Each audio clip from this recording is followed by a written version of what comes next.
రామాపురంలో శారదకు ఎక్కువగా గౌరవ మర్యాదలున్నాయి. ప్రజలు శారదను చూస్తే గొప్ప ధనవంతురాలని, తెలివైందని మెచ్చుకుంటూ ఉంటారు. అటువంటి శారదకి రమేష్ అనే ఒక కొడుకుంటాడు. రమేష్ అమాయకుడు. కొద్దిగా మతిస్థిమితం సరిగా ఉండకపోవటం వల్ల రమేష్ని పెళ్లి చేసుకోవడానికి ఎవ్వరూ ముందుకురారు. శారద తన కొడుకు పెళ్లి గురించి ఎంత ఆలోచించినా తగిన పరిష్కారమూ దొరకదు. కానీ ఒకరోజు ఆ ఇంటికి పంతులుగారు వస్తారు. ఆయన చెప్పిన విషయం అంతగా నచ్చకపోయినా సరే వేరే మార్గం లేక శారద ఒప్పుకుంటుంది. ఇంతకీ ఆయన ఏం చెప్పాడంటే, చూడండమ్మా, మీ అబ్బాయి పరిస్థితిని చూసి తెలిసి ఎవరైనా పెళ్లి సంబంధానికి ముందుకు రావటం లేదు. అందుకే నేనొక చక్కని సంబంధం తీసుకొచ్చాను. మీరైతే కంగారు పడాల్సిన పని లేదు. కాకపోతే అమ్మాయి అనాథ పిల్ల. మీ అబ్బాయికి పెళ్లి చేయాలంటే మనకి వేరే దారి లేదమ్మా. అది కాదు పంతులు గారు, అనాథ అంటున్నారు కదా, మరి కట్న కానుకలేవి రావు కదా. అదే నాకు బాధగా ఉంది. నాకు ఈ ఊర్లో ఎంత పలుకుబడి ఉందో నీకు తెలియదేముంది. ఆ వచ్చే అమ్మాయి నా హోదాకు తగినట్లు కాకపోయినా కాస్త తగ్గినా పర్వాలేదనుకోండి. అనాథైతే నేను సహించలేకపోతున్నాను పంతులు గారు. మీకు వేరే దారి లేదు తల్లి. మీ అబ్బాయి సంతోషం గురించి ఆలోచిస్తే మీరిలా మాట్లాడరు. ఇంకేం ఆలోచించకుండా ఆ అమ్మాయికి మీ అబ్బాయినిచ్చి పెళ్లి చేసేయండి. ఇక ఆ తర్వాత ఆ భగవంతుడే వాళ్ళిద్దరినీ చూసుకుంటాడు. సరే, మీ ఇష్టం పంతులు గారు. ఇక ఈ సంబంధమే మాట్లాడండి. అలా పంతులుగారు అనాథ అమ్మాయి అనామికతో రమేష్కి పెళ్లిని నిశ్చయిస్తాడు. వారం రోజుల్లోనే అంతగా జనాలెవరూ లేకుండానే ఒక గుడిలో సాదాసీదాగా అనామికకి రమేష్కి పెళ్లి జరుగుతుంది. అత్తగారింటికి వచ్చిన అనామికకి తన భర్త పరిస్థితి తెలుస్తుంది. అనామిక ఎంతో బాధపడుతుంది. తన కోడలి బాధని చూసి శారద ఓదార్చుతుంది. చూడమ్మా అనామిక, నా బిడ్డకి దేనికి కొదవలేదు. కానీ ఆడి మానసిక స్థితి అంతగా బాలేదమ్మా. నువ్వు దాని గురించి ఆలోచించి ఆడిని మాత్రం పట్టించుకోకుండా ఉండకమ్మా. ఇన్ని రోజులు అమ్మగా నేను ఆడి బాధ్యతలు చూసుకున్నాను. ఇకపై ఆ బాధ్యత అంతా నీదేనమ్మా. నేను అనాథనని మీరిలా చేయడం ఏం బాలేదత్తయ్య. నాకు ఆస్తి పాస్తులు లేకపోయినా గుణం ఉంది. సాటి ఆడవారయ్యుండి ఇలా మరో ఆడదానికి కీడు చేయడం తప్పు కదా. అంటే నీకిక్కడ ఏం తక్కువైంది? నువ్వెందుకు అలా మాట్లాడుతున్నావమ్మా? ఇలా నోరు పారేసుకుంటే నీకే నష్టం. గుర్తుంచుకో. బుద్ధిగా రమేష్ని చూసుకుంటూ కాపురం చేసుకో. కాదు కూడదంటే మాత్రం ఆ తర్వాత నేనేం చేస్తానో అది చేయాల్సి ఉంటది. ఇక శారద వెళ్ళిపోయాక కొంతసేపటికక్కడికి ఆ ఇంటి పని మనిషి పారిజాతం వస్తుంది. పారిజాతం కొత్త కోడల్ని చూసి జాలిపడుతుంది. ఆ ఇంటి గురించి నిజం చెప్పేయాలి అనుకుంటుంది. కానీ అనామిక గురించి పూర్తిగా తెలియదు కాబట్టి 1-2 రోజులు గమనిస్తుంది. తీరా ఓ రోజు సమయం చూసుకొని అనామికతో మాట్లాడుతుంది. చూడమ్మా, నువ్వు ఇంటి వెనక వైపున్నా పాడుబడ్డ గదికి మాత్రం వెళ్ళమాక. ఈ ఇంట్లో మీ అత్తని ఎదిరించి మాత్రం బతకొద్దమ్మా. మీకేం కావాలన్నా నన్ను అడుగు, నీ చేసి పెడతానమ్మా. సరేనా? సరే పారిజాతం. పని మనిషితో సరే అని అలా చెప్పినప్పటికీ తన ధ్యాసంతా వెనకింటి గదివైపే ఉంటుంది. పారిజాతం అలా ఎందుకు అనిందా అని ఆలోచనలో పడుతుంది. కిటికీలో నుంచి వెనకింటి వైపు చూస్తుంది. ఎవరో తనని పిలుస్తున్నట్టుగా అనిపిస్తుంది అనామికకి. మళ్లీ తన పనిలో తాను పడిపోతుంది. అలా 1 వారం రోజులు గడుస్తుంది. ఆ రోజు శారద ఇంట్లో ఉండదు. రమేష్ ఏమో నిద్రపోతూ ఉంటాడు. ఇక పారిజాతం కూడా ఇంట్లో ఉండదు. ఇదే మంచి సమయం అనుకొని అనామిక ఇంటి వెనక వైపు ఉన్న పాడుబడ్డ గదిలోకి వెళ్తుంది. ఆ గదిలో ఎవ్వరూ ఉండరు. కానీ ఒక చీర మాత్రం ఉంటుంది. ఆ చీర చూడ్డానికి చాలా బావుంటుంది. ఎవరికీ తెలియకుండా ఆ చీరని తీసుకొని అనామిక అక్కడి నుంచి వచ్చేస్తుంది. ఆ రాత్రి స్నానం చేసి అనామిక ఆ చీర కట్టుకుంటుంది.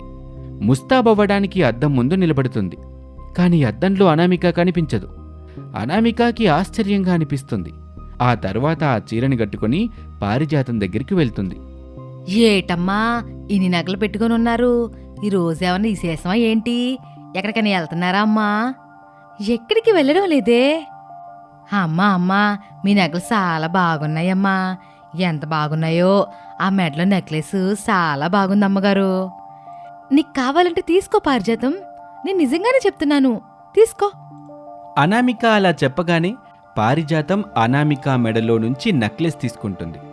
అప్పటి వరకు తనకు కనిపించని ఆ నెక్లెస్ పారిజాతం తీసుకునేసరికి అనామిక ఆశ్చర్యపోతుంది. అప్పుడే అనామికకి అసలు విషయం అర్థమవుతుంది.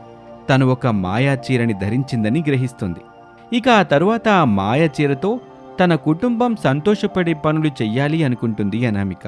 తన భర్తని మామూలు మనిషిలా మార్చుకోవాలి అనుకుంటుంది.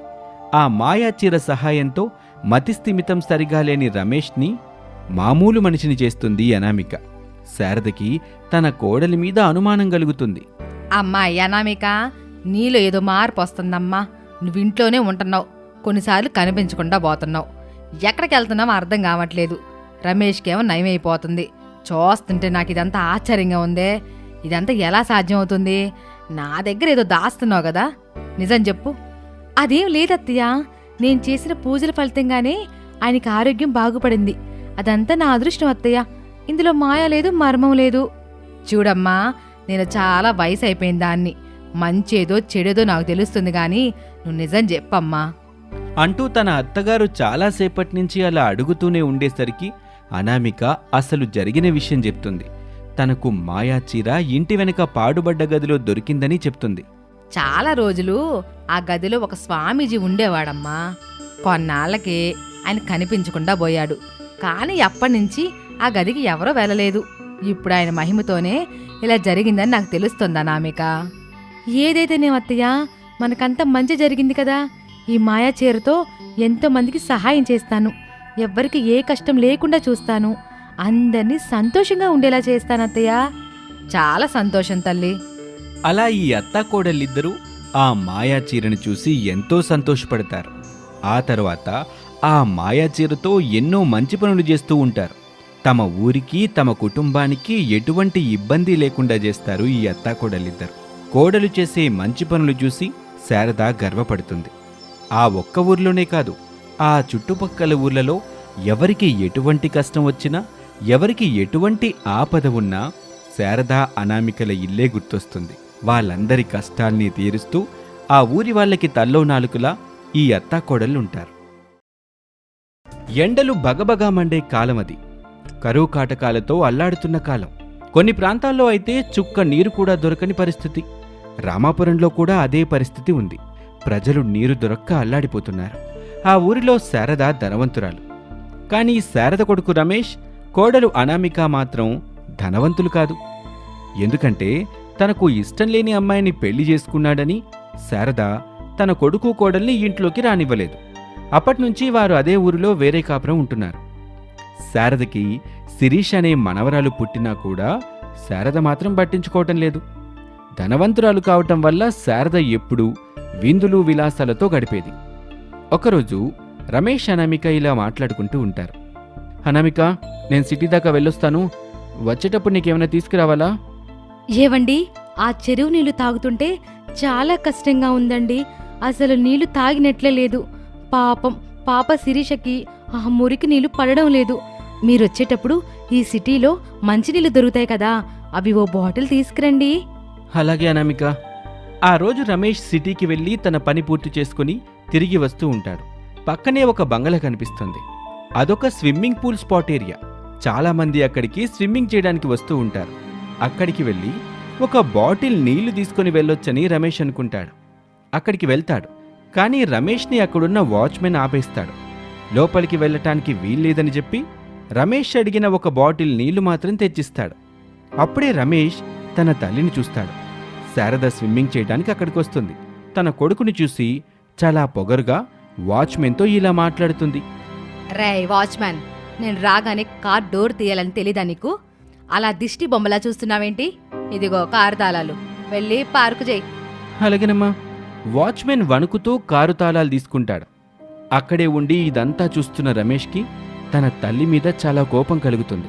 అక్కడ్నుంచే ఆ ప్రాంతాన్ని పరిశీలిస్తాడు. చాలామంది అక్కడ స్విమ్మింగ్ చేస్తూ ఉంటారు. ఎంతో ఆనందంగా, ఎంతో సంతోషంగా తమ కుటుంబాలతో వచ్చి స్విమ్మింగ్ చేయడం గమనిస్తాడు. బాధగా అక్కడి నుంచి బయలుదేరి ఇంటికి వచ్చేస్తాడు. ఇంటికొచ్చిన రమేష్ బాధగా ఉండటం చూసి అనామిక సందేహిస్తుంది. ఏవండి, ఏమైందండి? ఎందుకు మీరలా బాధపడుతున్నారు? చాలా బాధగా ఉంది అనామిక. ఇక్కడ మీరేమో నీళ్ల కోసం గంటల తరబడి నిలబడి ఉన్నా కుళాయిల్లో నీళ్ళు రావట్లేదు. చెరువులో మురుగు నీరే దిక్కైపోతుంది మనకి. కానీ అక్కడ సిటీలో నీటిని విచ్చలవిడిగా వాడుకుంటున్నారు. అనవసర పనులకి, స్విమ్మింగ్ చేయడానికి వాడుతున్నారు. అమ్మ కూడా సిటీలో స్విమ్మింగ్ పూల్ వద్ద కనిపించింది. కానీ నన్ను చూసి చాలా కోపంగా మాట్లాడింది. నేనేం మాట్లాడలేక వచ్చేశాను. మీరేం బాధపడకండి, అంతా మన మంచికే జరుగుతుంది. మీరు ఆలోచన చేసి మీ ఆరోగ్యాన్ని పాడు చేసుకోకండి. అవును, శిరీష్ ఎక్కడికెళ్ళింది? అదా, ఆ కుళాయి దగ్గర బిందెలతో నిలబడుంది చూడండి. రోజు నీళ్ళొస్తాయని అనుకొని అందరం బిందెలతో ఆ కుళాయి వద్ద నిల్చుంటాం. కాని ఎంతకీ రావు, చుక్క నీరు కూడా రాదు. కానీ నీళ్ళొస్తాయని ఏదో ఆశ. ఆ ఆశతోనే అందరం అలా చేస్తున్నామండి. నేనెళ్ళి అమ్మాయిని తీసుకొస్తానుండండి. అలాగే. అలా అనామిక తన కూతురు శిరీషని తీసుకురావడానికి వెళ్తుంది. ఇంతలో కుళాయి వద్ద పెద్ద గొడవ జరుగుతూ ఉంటుంది. శిరీష తన స్కూల్లో చెప్పినట్టుగా బాటిల్ పంపింగ్ ద్వారా నీళ్లను రప్పించటం చేస్తుంది. అలా ఒక అరబింద నీళ్ల వరకు వస్తాయి. ఆ నీళ్ల కోసం అక్కడున్న ఆడవాళ్లు పోట్లాడుకుంటూ ఉంటారు. ఆ గొడవని చూసి అనామికకి ఆవేశం ఎక్కువవుతుంది. మీరిలా గొడవ పడ్డం వల్ల ఏం లాభం లేదు. అయినా మన ఊర్లో ఆ శారదం ఉంది కదా, ఆమె తలుచుకుంటే నీటి సమస్యని పరిష్కరించొచ్చు. మనందరం ఇలా గొడవ పడడం కన్నా అక్కడికే వెళ్ళి అడుగుదాం. వెళ్దాం రండి. జనాల్ని తీసుకుని అనామిక తన అత్తగారు శారద ఇంటికి వెళ్తుంది. వారిని చూసి శారద కోపంతో ఊగిపోతూ ఉంటుంది. మీకు నేనెందుకు సహాయం చెయ్యాలి? ఇది నా డబ్బు, నా భర్త సంపాదించిన డబ్బు. ఈ డబ్బు నా కోసం మాత్రమే ఉపయోగిస్తాను. ఆయన ఊరి బాగోగులు చూడ్డానికి నేనేమన్నా ఊరు పెద్దనా? ఇక్కడి నుంచి మీరు మర్యాదగా వెళ్ళండి, లేకపోతే పోలీసుల్ని పిలిచి మిమ్మల్ని జైల్లో వేయించాల్సి ఉంటుంది. శారద తన అహంకారాన్ని చూపించేసరికి అక్కడున్నవారంతా వెళ్ళిపోతారు. అనామిక కూడా వారితో పాటే ఇంటికొచ్చేస్తుంది. కానీ తన అత్తకి ఎలాగైనా బుద్ధి చెప్పాలి అనుకుంటుంది. ఆ మరుసటి రోజు ఎవరికీ తెలియకుండా ఊరి చెరువులోని మురుగునీటిని బిందెలో తీసుకుని శారద ఇంటికి వెళ్తుంది. శారదకు తెలియకుండా ఆ ఇంట్లో ఆ నీటిని కలిపొస్తుంది. ఈ విషయం తెలియక శారద ఆ నీటినే తాగుతుంది. శారద ఆరోగ్య పరిస్థితి క్షీణించి ఆసుపత్రిలో చేరుతుంది. శారదని చూడ్డానికి ఆసుపత్రికి అనామిక, రమేష్, శిరీష కలిసి వెళ్తారు. వారిని చూసి శారద చిరాకు పడుతుంది. మీరెందుకు వచ్చారు? వెళ్ళిపోండి. చూడమ్మా, ఏ మనిషికైనా డబ్బుల కన్నా ముఖ్యమైనది కుటుంబం. ఆ విషయం నీకింకా అర్థం కావటం లేదు. ఇకనైనా నీలో మార్పు రావాలని భగవంతుని వేడుకుంటున్నానమ్మా. నానమ్మ, నువ్వెందుకని మాతో మాట్లాడవు? ఊర్లో అందరూ నన్ను ఏమని అంటున్నారో తెలుసా? నేను అచ్చం నీలాగే ఉన్నానని అంటున్నారు. కానీ మేము నీతో ఎందుకులేం నానమ్మ? అమ్మా నాన్నలేమో నాకు చెప్పడం లేదు, నువ్వన్నా చెప్పు. చూడండి అత్తయ్య, తల్లి తర్వాత ఊరే తల్లి లాంటిదంటారు. కానీ మీరు ఊరికే ఇబ్బంది కలిగిస్తున్నారు. ఈరోజు మీరు తాగిన నీరు ఊరి చెరువులో ఉంది అత్తయ్య. ఆ నీళ్ల వల్ల ఊరి ప్రజలు ఎంత అల్లాడుతున్నారో ఇప్పటికైనా అర్థమైందా? మీకు డబ్బుంది కాబట్టి వైద్యం చేయించుకుంటున్నారు. కానీ చాలా మంది ఆ నీళ్లను తాగే ఆరోగ్యాన్ని పాడు చేసుకుంటున్నారు. దయచేసి డబ్బు అహంకారం నుంచి బయటికి రండి అత్తయ్య. ఊరి జనం బాధలు చూడండి. ఇలా మీకు తెలియాలనే నేనే నీళ్లు తెచ్చి మీ ఇంట్లో పెట్టాను. ఇక మీ ఇష్టం అత్తయ్య అంటూ అనామిక, శిరీష, రమేష్ ముగ్గురు అక్కడి నుంచి తిరిగొచ్చేస్తారు. శారద వారి మాటలకి ఆలోచనలో పడుతుంది. ఇప్పటి వరకు తాను ఎంత పెద్ద తప్పు చేసిందో గ్రహిస్తుంది. తన మనసుని మార్చుకుంటుంది. ఆ తర్వాత ఊరి కోసం శారద చాలా చేస్తుంది. పేదవారికి సహాయం చేస్తుంది, గ్రామాల్లో బోర్లు వేయిస్తుంది, నీటి కుళాయిలు ఏర్పాటు చేస్తుంది. అంతేకాదు, తన కొడుకు కోడల్ని ఇంటికి ఆహ్వానిస్తుంది. ఆ తర్వాత తన మనవరాలు శిరీషతో ఆడుకుంటూ సంతోషంగా జీవనాన్ని సాగిస్తూ ఉంటుంది శారద. ఈ స్టోరీ మీకు నచ్చితే మా ఛానల్ని ఇప్పుడే సబ్స్క్రైబ్ చేసుకోండి. Thank you for watching.